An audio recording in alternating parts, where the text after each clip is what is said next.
Well, hey, Driven Youth, this is the 35th installment of the Exile Challenge, and this is Ezra chapter 3. Ezra chapter 3.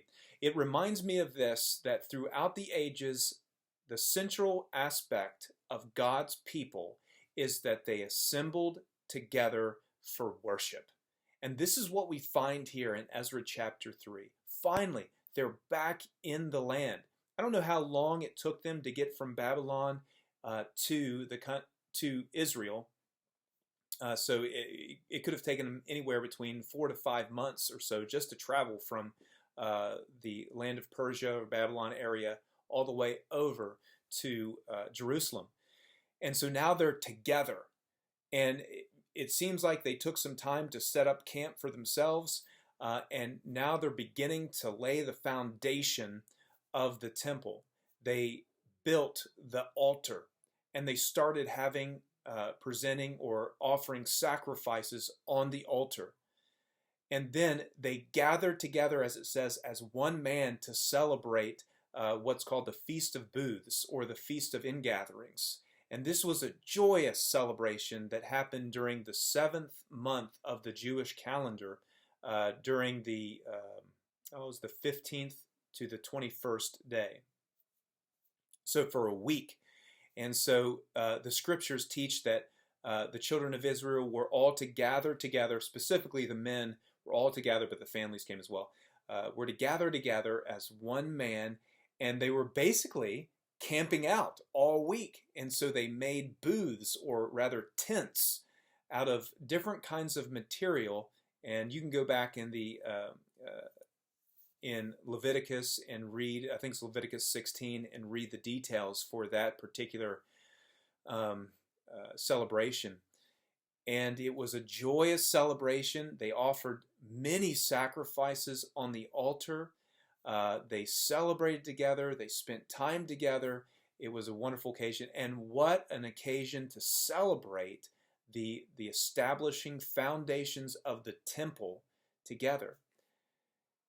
And again, it just reminds me that God has designed His people to gather together, to assemble, and to worship together. And if you noticed, their worship wasn't just this quiet, solemn, meditative celebration. It was a joyous occasion.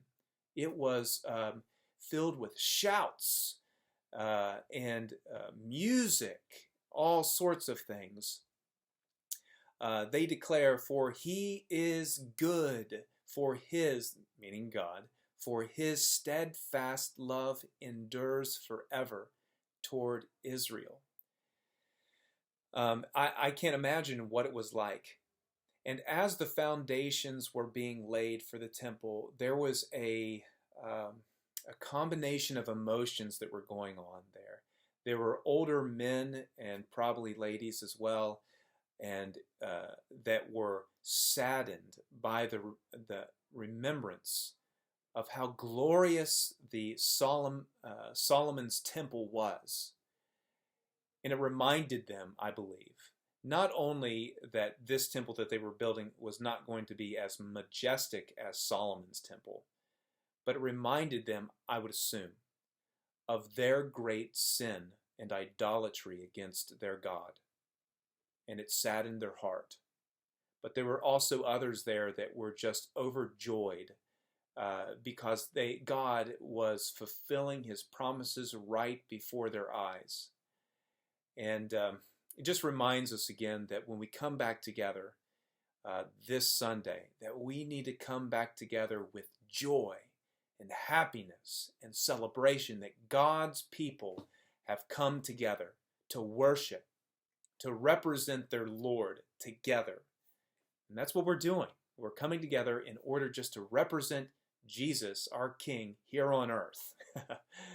And so I look forward to it, and I hope that you prepare your hearts for this joyous occasion. It's going to be different, right? We're going to be encouraged to watch our distance as best we can, and respect others' wishes when it comes to those particular things, because we don't want division as a result of those kinds of issues. We want unity, and our unity is in the gospel. Our unity is in our Lord Jesus Christ. That's where we want it. So look forward to being with you this Sunday. So encouraged and thankful to read about Ezra chapter 3 and the fulfillment of God's promises, that his steadfast love for his people endures forever. And that goes for you, and that goes for me, that he will love us forever. He will never forsake us, and which gives us reason to come together with joy in our heart that our God reigns, our God lives, our God has died on our behalf and rose victoriously from the grave, defeating death and sin for us. And we can come together in celebration. So let's do that. Let's come together this Sunday with joy in our hearts, giving thanks to the Lord for his steadfast love for us, for the power of the resurrection that was demonstrated long ago on our behalf. And we are now a people of God, the people of God, a royal priesthood, coming together once again to lift up our praises to him. All right, youth group, we will talk to you, God willing, this Sunday, May the 24th. I can't wait to see you. God bless.